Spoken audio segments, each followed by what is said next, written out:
الا یبلو جو ہے عربی زبان میں آتا ہے آزمانا. خلق الموت والحیات لیبلوکم ایکم احسن عملا. یہی معنی ابتلا کے بھی. ابتلا یبتلی آزمانا. ابلا یبلی جو آتا ہے باب افعال سے, اس میں آتا ہے کسی کو کسی تکلیف میں ڈال کر اس کو نکھارنا, کہ اس کا جوہر نکھر جائے, اس کے اندر جو خیر ہے وہ اور چمک جائے, لوگوں کو بھی معلوم ہو جائے کہ یہ شخص اس مقام کا اہل ہے, اس کے اندر یہ صلاحیت ہے, اس میں یہ قوت موجود ہے. تو یہ گویا کہ اہل ایمان کی صلاحیتوں کو نکھارنے کے لیے اور ان کے درجات کی ترقی کے لیے بھی اللہ تعالیٰ دنیا کے اندر یہ مصیبتیں اور امتحانات جو ہیں آزمائش کے حوالے سے افراد پر بھی اجتماعی طور پر بھی لاتا ہے. اور ایک اس کا اور بھی ہے, اہل ایمان پر اس طرح کے ابتلاء و آزمائش کی ایک نوعیت اور بھی ہے, اور وہ یہ ہے کہ جو بھی آپ سے غیر ارادی طور پر یا یہ کہ آپ نے کوئی گناہ ارادی طور پر بھی کر لیا, اللہ تعالیٰ اس کی سزا اسی دنیا میں دے کر آخرت کی سزا سے محفوظ کر دے. گویا کہ اس سے بڑا خیر کیا ہوگا. یہاں کی سزا کیا ہے, جھیل لی آپ نے, بخار آ گیا, ٹانگ ٹوٹ گئی, چلیے 3 مہینے آپ بستر پر پڑے رہے نا, اور کیا ہوا, کچھ نہیں. لیکن یہ کیا آخرت کی سزا ملتی ہے, بہت عظیم. لہذا کفارہ بناتا ہے اللہ تعالیٰ گناہ, ان جو بھی گناہ ہو گئے, غلطیاں ہو گئی ہیں, ان کا کفارہ اللہ تعالیٰ بندہ مومن کے لیے. حضور کی ایک حدیث ہے, اس کا متن مجھے اس وقت یاد نہیں ہے, کہ مومن کا معاملہ عجیب ہے, اسے کوئی تکلیف پہنچتی ہے صبر کرتا ہے, اس کے گناہوں کا کفارہ بن جاتا ہے, اور اگر کوئی خوبی ملتی ہے اس پر اللہ تعالیٰ کا شکر ادا کرتا ہے, اس کے درجات بلند ہو جاتے ہیں. تو یہ معاملہ جو ہے اللہ تعالیٰ کی طرف سے بندہ مومن کے حق میں خیر, کہ در حقیقت اس کے ان گناہوں کی پاداش کہ جو اس نے یہاں کر لیے ہیں, یہی دنیا میں دے کر دھو دیا جائے, پاک کر دیا جائے. جیسے آپ کو معلوم ہے دھوبی جو ہے کپڑے کو بھٹی میں چڑھاتا ہے, گرم پانی میں ڈالتا ہے, نہیں ڈالتا, تاکہ اس کا میل نکلے, اس کے آگے پٹکتا بھی ہے ذرا اس کو, تاکہ وہ میل اچھی طرح چھٹ جائے اس سے. اسی طرح اگر دنیا میں ہمارے میل چھٹ جائیں, دنیا میں اگر ہمارے گناہ دھل جائیں, تو یہ بڑے نفع کا سودا ہے, بڑے نفع کا سودا ہے, بڑے نفع کا سودا ہے. اس اعتبار سے آپ غور کیجئے کہ اگر یہ حقائق ہمارے سامنے رہے تو کیا کوئی تکلیف دنیا کی ہمیں بھاری محسوس ہوگی. ہمیں تو بتایا یہ گیا ہے کہ عسیٰ ان تکرہوا شیئا وہو خیر لکم وعسیٰ ان تحبوا شیئا وہو شر لکم واللہ یعلم وانتم لا تعلمون. ہو سکتا ہے کہ تم کسی چیز کو ناپسند کرو, ذرا آنے کہ اسی میں تمہارے لیے خیر ہے, تمہیں نہیں پتا, اور ہو سکتا ہے تم کسی چیز کو پسند کرو, ذرا آنے کہ اس میں تمہارا شر ہے, لیکن تمہیں نہیں معلوم. اللہ یعلم وانتم لا تعلمون, اللہ جانتا ہے تم نہیں جانتے. اس حوالے سے سپردم بتو مایا خیشرا خدانی حساب کم و بیشرا. اے اللہ, اس کو کہتے ہیں تفویض. یہ سورہ تغابن کے 10 میں یہ تمام مضامین تفصیل سے آتے ہیں کہ ایمان کے جو باطنی ثمرات ہیں اس میں سب سے پہلے مقام رضا ہے, پھر تفویض, توکل ہے. آپ محنت کر رہے ہیں, محنت کر رہے ہیں, محنت کر رہے ہیں, نتیجہ نہیں نکلا. ایک نتیجہ یہ نکلے, ایک بچے نے بہت محنت کی, دن رات کام کیا, فیل ہو گیا امتحان. اب صدمے سے کمر ٹوٹ سکتی ہے اس کی, لیکن نہیں, ہو سکتا ہے کہ اللہ تعالیٰ نے اسی میں میرے لیے خیر رکھی, اس لیے کہ ہماری محنت سے کچھ نہیں ہوگا, ہمارے مادی وسائل سے کچھ نہیں ہوگا, ہوگا اللہ کے اذن سے, اللہ کی مرضی سے, اللہ کی مشیت سے. یہ ہمارے لیے خاص طور پر اس اعتبار سے بہت اہم نکتہ ہے.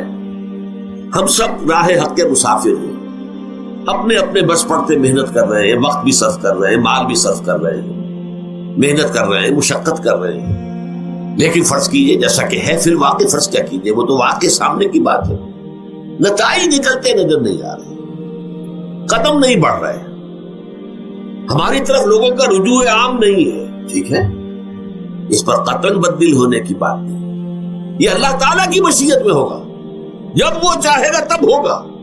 ہمارا کام یہ کہ اپنا فرض ادا کیے چلے گا بس, اور نتیجے سے بالکل ذہن کو اپنے منقطع کر لیں, ذہن کا کوئی تعلق آپ کے نتیجے کے ساتھ نہ رہے.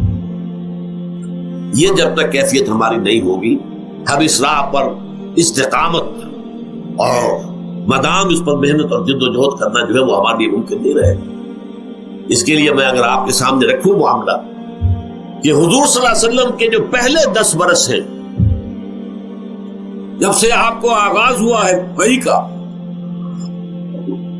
اس کے بعد سے پہلے 10 برس دن رات کی محنت، شدید مشقت، یہاں تک کہ اللہ بھی روک رہا ہے نبی آپ اپنے آپ کو ہلاک کر لیں گے، لعلک باخع نفسک الا یکونوا مؤمنین، کیا آپ اپنے آپ کو اس صدمے میں ہلاک کر لیں گے؟ یہ ایمان نہیں لا رہے، اس قدر صدمہ۔ لیکن اس کے ساتھ یہ ہے، یہ نہیں ہے کہ نتیجہ نہیں نکل رہا تو کام چھوڑ کے بیٹھ جائے، نہیں، معاذ اللہ معاذ اللہ۔ نتیجہ نہ نکلے تو حضرت نوح علیہ السلام کی عمر بھی اگر حضور کی ہوتی 950 برس بھی حضور دعوت دیتے تھے، آپ کا کام تھا، آپ کا فرض تھا۔ حضرت نوح علیہ السلام بھی تو آخر اللہ کے ایک بندے تھے، اللہ کے رسول تھے، 950 برس تک دعوت دی۔ فَلَبِثَ فِيهِمْ أَلْفَ سَنَةٍ إِلَّا 50 عَامًا، یہ تو ہم مانتے ہی نا، اگر قرآن کے اندر نص قطعی صریح الفاظ نہ ہوتے کہ 950 برس تک رہے، ورنہ یہ بات سمجھ سے بالا تر ہے۔ عام طور پر معلوم ہوتا ہے کہ اس دور میں ابھی عمر زیادہ تھی لوگ۔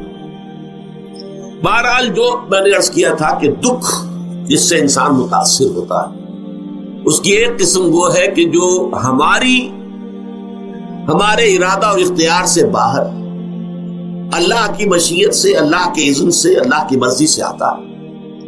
اس کے لیے ہمارا کام صرف برداشت ہے۔ جو شے بھی ہمیں برداشت کی صلاحیت عطا کر دے وہی اس کا علاج ہے۔ جیسے آپ کو معلوم ہے کہ بخار بہت تیز چڑھا ہوا ہے، اس کی دوا نہیں ہے اسپرین یا کوئی اور پیراسیٹامول، بخار کی شدت کو کم کر دے، وہ کوئی علاج نہیں ہے۔ علاج تو ہوگا اگر معلوم ہو کہ کون سے جراثیم ہے، کس کی وجہ سے ہے، اس کا صحیح اینٹی بایوٹک کون سا ہے، وہ علاج ہوگا۔ یہ علاج نہیں ہے، لیکن اس کی شدت کی کمی اور اس کے اندر جو احساس ہے جھیل جانے کا، وہ انسان کے لیے آسان ہو جاتا ہے۔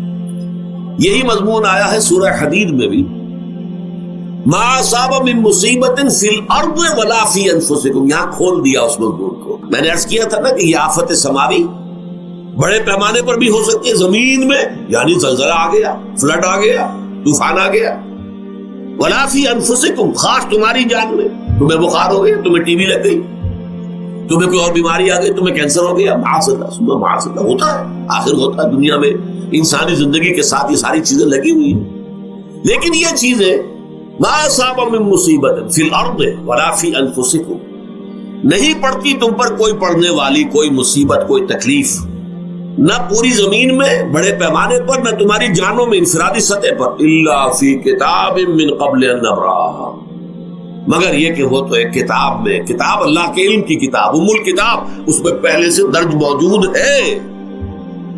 یہ الٹ اپ نہیں ہو گیا، یہ اچانک نہیں ہو گیا۔ آپ اچانک سمجھتے ہیں کہ صاحب میں تو جا رہا تھا، اچانک ٹرک نے آ کے مجھے دھکا مار دیا۔ اچانک کوئی شے یہاں نہیں ہوتی، اس کائنات میں پتہ تک نہیں ہلتا جب تک کہ اس نے رب نہ ہو۔ اچانک کا کیا سوال؟ در حقیقت جو ہوتا ہے وہ اللہ تعالیٰ کے علم میں پہلے سے ہے، علم میں کامل، ما کان وما یکون، جو کچھ ہوا ہے، جو کچھ ہوگا، مستقبل، ماضی، کل کا کل آنے واحد میں اللہ کے علم میں موجود ہے۔ لہذا یہاں اچانک کچھ نہیں ہوتا، جو بھی آیا ہے اللہ کے علم سے آیا، اور یہ پہلے سے اللہ کے علم کے اندر موجود تھا، لکھا ہوا تھا، الا فی کتاب من قبل ان نبرأھا ان ذلک علی اللہ یسیر۔ یہ تمہیں تو مشکل نظر آئے گا لیکن اللہ پر بڑا آسان ہے، اللہ کا علم کامل، ما کانا ما یکون کو آبی ہے۔ لیکن لا تاسوا علی ما فاتکم، تاکہ تم افسوس نہ کیا کرو ان چیزوں پر جو تم سے چھوٹ جائیں، جاتی رہے، چھن جائیں۔ کوئی موقع تھا ہاتھ سے نکل گیا، کوئی دولت تھی اس پر ڈاکہ پڑ گیا، کوئی اور مصیبت ہے وہ آ گئی، کوئی عزیز فوت ہو گیا، اکلوتا بیٹا تھا فوت ہو گیا، وغیرہ وغیرہ۔ ما فاتکم، فات سے ہی فوتیدگی ہے نا، جو شے بھی نکل جائے، چلی جائے، ہاتھ سے جاتی رہے، چاہے وہ کوئی آپ کا عزیز تھا جو فوت ہو گیا تو آپ کے ہاتھ سے نکل گیا، یا کوئی مال تھا جو آپ کے قبضے سے نکل گیا، ڈاکہ پڑ گیا، چوری ہو گئی، نقصان ہو گیا کاروبار میں بہت بڑا، اس پر افسوس نہ کیا کرو۔ اگر افسوس کرو گے تو اس کا مطلب کیا ہوگا کہ تمہیں اللہ پر اعتماد نہیں ہے، یا تم سمجھتے ہو کہ اللہ کے سوا بھی کوئی ہے جو یہ کام کر سکتا۔ کائنات میں تو ایک ہی کی مرضی چلتی ہے، وہ ہے اللہ۔ لہذا اگرچہ وہ کسی کے ذریعے سے تکلیف آپ کو پہنچی ہے، کسی نے آپ کو پتھر مارا ہے، وہ پتھر ہو سکتا ہے آپ کو نہ لگتا، لگ گیا ہے تو اللہ کے فیصلے سے لگا ہے، اس کا باپ بھی نہیں پتھر مار سکتا آپ کو اگر اللہ کا اذن نہ ہو. لہذا آپ پتھر مارنے والے کو بھی مجرم سمجھیے، ٹھیک ہے، اس سے بھی قصاص لینے کا آپ کو حق ہے، لیکن یہ جان لیجئے کہ جو آیا ہے پتھر وہ اذن رب سے آیا. اب ظاہر بات ہے کہ اگر یہ کیفیت ہوگی تو غصہ اتنا نہیں ہوگا اس شخص پر کہ جس نے یہ کام کیا ہے، بلکہ ہو سکتا ہے آدمی مسکرا کے رہ جائے. جیسے کہ وہ میں واقعہ سناتا رہا ہوں اپنے دروس میں کہ ایک درویش میرے ساتھ بھی جا رہا تھا، جو رب کرے سو ہو، جو رب کرے سو ہو، جو رب کرے سو ہو. کسی شخص نے پتھر اٹھا کر دے مارا، اس کے سر پہ لگ گیا کہ اس نے پیچھے پلٹ کر دیکھا کس نے مارا. اس نے کہا مجھے کیا دیکھتے ہو، جو رب کرے سو ہو، یہ تو رب کے مارے. اس نے کہا مجھے تو یہ پتھر رب کے مارے ہی لگا ہے، لیکن میں دیکھ یہ رہا تھا بیچ میں کس کا منہ کالا ہو گیا، اپنے لیے کس نے ایک گناہ کما لیا، اپنے لیے کس نے ایک مصیبت جو ہے وہ مول لے لی، وہ بیچ میں تم آ گئے ہو. پتھر اللہ کی طرف سے آیا ہے، لیکن اس کا عذاب، اس کا وبال تم پر آ جائے.